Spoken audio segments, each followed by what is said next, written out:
Perkenalkan, nama saya Agam Pratama, NIM saya 202101010003.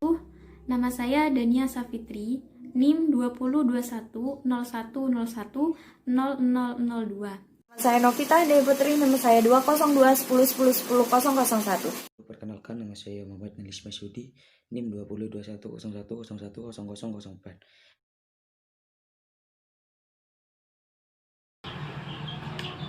Falsafah Pancasila itu dibagi menjadi dua, yaitu yang pertama etimologi dan yang kedua termologi. Secara etimologi, istilah falsafat berasal dari bahasa Arab, yaitu falsafat, dan filosofi yang berarti bahasa Inggris yang berhubungan erat dengan kata Yunani philosophia. Kata filosofia itu sendiri merupakan kata majemuk yang terdiri dari filosofi dan sofia.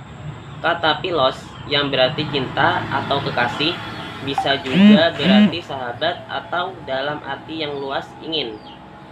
Adapun sophia berarti kebijaksanaan atau kearifan. Bisa juga berarti pengetahuan atau pengertian yang mendalam. Jadi, secara harfiah, filosofia bisa diartikan dengan mencintai kebijaksanaan atau sahabat pengetahuan. Sekarang menurut termologi. Yang pertama, menurut Plato pada tahun 477 sebelum Masehi sampai 347 sebelum Masehi. Filsafat adalah pengetahuan tentang segala yang ada, ilmu yang berminat untuk mencapai kebenaran yang asli dan yang murni. Untuk itu, filsafat merupakan penyelidikan tentang sebab-sebab dan asas-asas yang paling akhir dari segala yang ada. Dan kedua, menurut Puspawardoyo tahun 1994, filsafat Pancasila dapat didefinisikan sebagai refleksi kritis dan rasional tentang Pancasila sebagai dasar negara dan kebudayaan bangsa, dengan tujuan untuk mendapatkan pokok-pokok pengertiannya secara mendasar dan menyeluruh. Dan terakhir, menurut Nursyam tahun 2009, filsafat Pancasila memberikan tempat yang tinggi dan mulia atas kedudukan dan martabat manusia dalam kurung sebagai implementasi sila pertama dan sila kedua. Akan menjelaskan tentang fungsi falsafah Pancasila.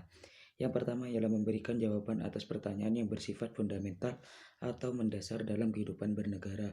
Yang kedua ialah filsafat Pancasila mampu memberikan dan mencari kebenaran yang substansi tentang hakikat negara, ide negara, serta tujuan negara. Yang terakhir ialah Pancasila sebagai filsafat bangsa menjadi perangkat dan pemersatu dari berbagai ilmu yang dikembangkan di Indonesia. Cukup sekian dari saya. Di sini saya akan sedikit menjelaskan tentang urgensi Pancasila sebagai falsafah hidup bangsa Indonesia. Urgensi Pancasila sebagai falsafat Pancasila artinya refleksi filosofis mengenai Pancasila sebagai dasar negara yang dapat ditunjukkan dengan berbagai aspek. Di antaranya, yang pertama, agar dapat memberikan pertanggungjawaban rasional dan mendasar mengenai sila-sila Pancasila sebagai prinsip-prinsip politik. Yang kedua, agar dapat dijabarkan lebih lanjut sehingga menjadi operasional dalam bidang-bidang yang menyangkut kehidupan bernegara dan berbangsa. Yang ketiga, agar dapat membuka dialog dengan berbagai perspektif baru dalam kehidupan. Yang keempat, agar dapat menjadi kerangka evaluasi terhadap segala kegiatan yang bersangkut paut dengan kehidupan berbangsa dan bernegara, serta memberikan perspektif pemecahan terhadap suatu masalah yang dihadapi di suatu masyarakat ataupun negara.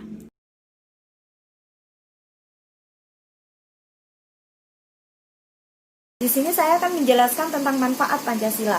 Nah, Pancasila itu menjadi dasar negara Indonesia karena Pancasila itu sudah ditetapkan sebagai dasar negara Indonesia pada tanggal 18 Agustus 1945 dan juga udah tercantum dalam UUD 1945.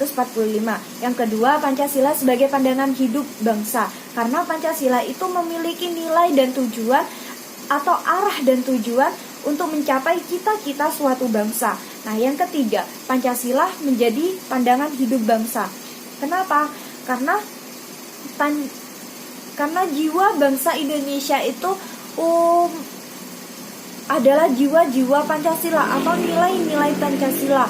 Nah, yang keempat, Pancasila menjadi kepribadian bangsa karena Pancasila itu yang membedakan bangsa Indonesia dengan bangsa lainnya dengan corak khas bangsa Indonesia, yaitu dengan budaya, keragaman suku, bangsa, dan lain sebagainya. Yang kelima, Pancasila sebagai perjanjian luhur karena kan Pancasila itu ditetapkan oleh PPKI, Panitia Persiapan Kemerdekaan Indonesia. Itu kan badan yang mewakili rakyat. Jadi Pancasila merupakan hasil perjanjian bersama rakyat, tapi melalui PPKI.